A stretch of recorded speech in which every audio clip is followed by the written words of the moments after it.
Welcome back. This is Wisconsin Shoe Guy. Today we're going to do a review of a pair of Allen Edmonds and MacNeil. Now, this is my fourth pair of MacNeils, and I do like the style a lot.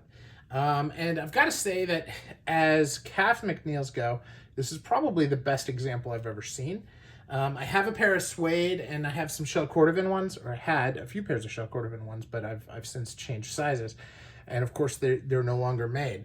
Now, this is a 100th anniversary pair, and I feel like they did a really, really good job on these in the way everything is cut. Now, one of the things that has always been tricky with the MacNeil is with all this broguing, is really getting all the broguing cut evenly. And we've always noticed, you know, there's a little here and a little there. Even here, there's a little bit right there.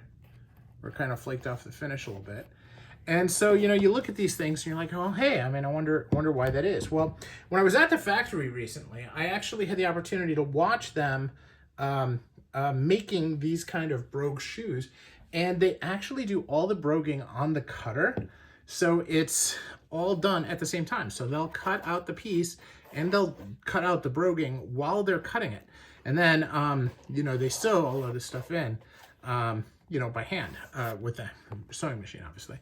So that is part of what it is. Now, the distance between the stitching and all that stuff is subject to human error, which is normal. I mean, that's what you pay for. You pay for the craftsmanship. But the brogue holes themselves is now all done by machine. Now here you can see there's a little bit of a welt issue, not huge, and it's certainly in a good place to have it. But the joint doesn't come together quite together. There's a little bit of an area there, and it is a little rough.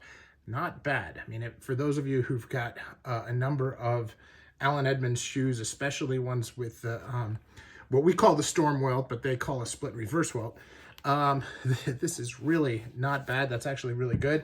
If I just use some dark polish in there, it would be fine. This one has a little bit of overlap, a little bit of, you know, that's just not quite cut right. Again, not bad though, compared to some of the things I've seen. It's really not bad at all. You can see the wear on the sole is not insignificant. I actually wore these on the Allen Edmonds factory floor when I was touring the plant. Everything else about them I really, really like, right? If you look at the color itself, it really has that walnut color, but they've darkened the toes. They've got some burnishing going on that really, really pops. Really like it. I have not done any hand burnishing on this on my own yet, which I will do. I always do.